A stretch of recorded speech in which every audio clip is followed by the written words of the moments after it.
Now, he's one of the most recognized figures in the world of psychic phenomena. He's a psychic medium, lecturer, host of the show Crossing Over, and author of numerous books. Now with a new novel called Final Beginnings, John Edward, I should say. I'm so busy covering politics. S for senator. Oh, my gosh, and vice presidential candidate. Is there any confusion, by the way, there? Not really, not really.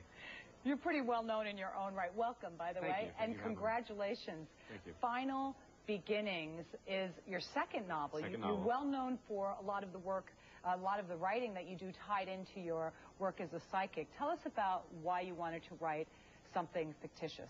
I actually wanted to do fiction first, but nobody was really interested in publishing me, so I was like, okay, I had to tell my story and I'll get all the nonfiction stuff, out there. And once I was established, then they said, okay, so he wants to write fiction. What does he want? So I wrote my first book that did well, and luckily I was able to get this one published as well.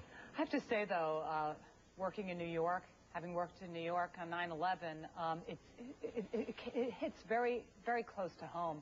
It's about not only a terrorist attack in New York, it's a serial terrorist attacks. The story takes place post 9/11, New York City, about 6 years later, and we follow the lives of about 8 characters that all get thrown together in this action thriller, but it's really like a spiritual adventure. And it culminates in the Lincoln Tunnel, where there's a moment of transition and where a spiritual awakening takes place. I'll tell you, I have a moment of transition every morning in the Lincoln Tunnel, because I live in New Jersey, and it's like, wake up, you're going to be on the air. Certainly don't want this kind of spiritual awakening at the Lincoln Tunnel. No, I don't. You mentioned this sort of spiritual aspect to the book, and does that tie in then to your work as a psychic, where you say, does everything happen for a reason? For instance, is that question answered in your book? I think we address it. The reason why I wrote this book is that everybody asks me as a New Yorker, as a psychic, did I know about September 11th? No, I did not. And my standard answer is I purchased a ticket for my wife to fly from New York to Los Angeles to meet me that morning, first flight out. So no, I did not know. And she made it safely, She made it safely to Cincinnati, where I rescued her in a minivan and drove back home.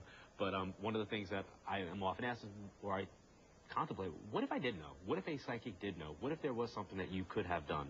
So this explores the realm of what if we could have stopped something and nobody knew about it? And I think in the society that we're living in today, there were a lot of things that have taken place that we don't know about that are being stopped. And this is kind of like an aspect of looking into that story. I'm surprised when, you were telling me that your show is off the air, because in the times that we live in, people do have a lot of questions. I know after 9/11, for instance, spiritual books of all kinds, religious books, the Bible, sold in very high numbers. Are you busy doing other lines of work, counseling, like more private counseling? I've always maintained my private practice. I do a lot of lectures in groups around the country, primarily in this area. I'm a New Yorker, so I kind of stay local. But people fly in from all over the country, and oftentimes from different places where the show is syndicated, where it's been seen, to come in for group stuff. So that's an ongoing type of thing.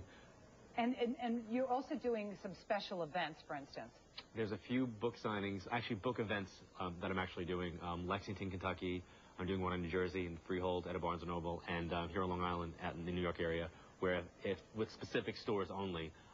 It's kind of like doing it as if I was going to do an event in their store, but we're just doing it outside. Instead of cramming people into a bookstore for a signing, I'm actually doing an event where I'll be taking questions and doing readings. So yeah, because I would imagine like a book signing, would people, they want more than your signature. They want answers a lot of times. And that's why I'm doing this event, because I don't want to drive people just into a store. I mean, it's great for the stores, and I love the support from the stores, but I want to be able to do what I do for people, and that's to kind of read them and answer their questions and help educate themselves. I've seen your show, Crossing Over, which is actually not on the air anymore, but you appear on lots of other shows as well, including Larry King, and that's always amazed me, because you have these callers coming from around the world, and sometimes you have this amazing connection with them.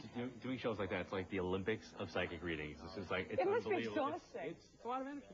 A lot of energy. And do you find now that, for instance, there is more acceptance in what you do, that people don't necessarily automatically roll their eyes and say, oh yeah, just another guy trying to make a buck on people's suffering and confusion? Absolutely.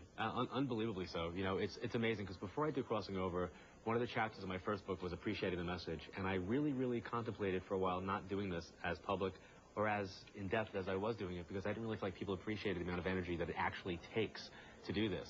Crossing Over changed that. The amount of appreciation and acceptance and awareness that show helped to raise was a gift. What is the number one question that the people ask you? Are they okay? They want to know if their loved ones and friends are okay. That's the number one question. What if you don't have an answer that is going to I tell them. give them comfort? I tell them. You know what I have to say, though? 99% of the time, when someone does come through, it is a very comforting thing. But it's not, you know, I always tell people mediumship is not a cure for grief. If anybody watching this has lost a loved one in a tragedy or whatever, they should not think, oh, my God, find a medium, I'll be cured, life goes on. Absolutely not. You have to honor your grief. You have to work through counseling. And you have to own that process. And then, if it's at the right time, whether it's with a medium or if it's your own experience, I think it can be very therapeutic and extremely helpful. I think you're a pretty busy guy. You're way too, I feel like a slacker compared to you. What's next? I always feel like I should say I'm going to Disney when people ask me that question. I know, it's all those commercials. You know what? I don't know. I just take it day by day. You know, there might be something else television-wise coming up, but I love working with people. You know, I love doing my privates and, you know, the group stuff. Okay, John Edward, very busy guy. Your books include Crossing Over, One Last Time.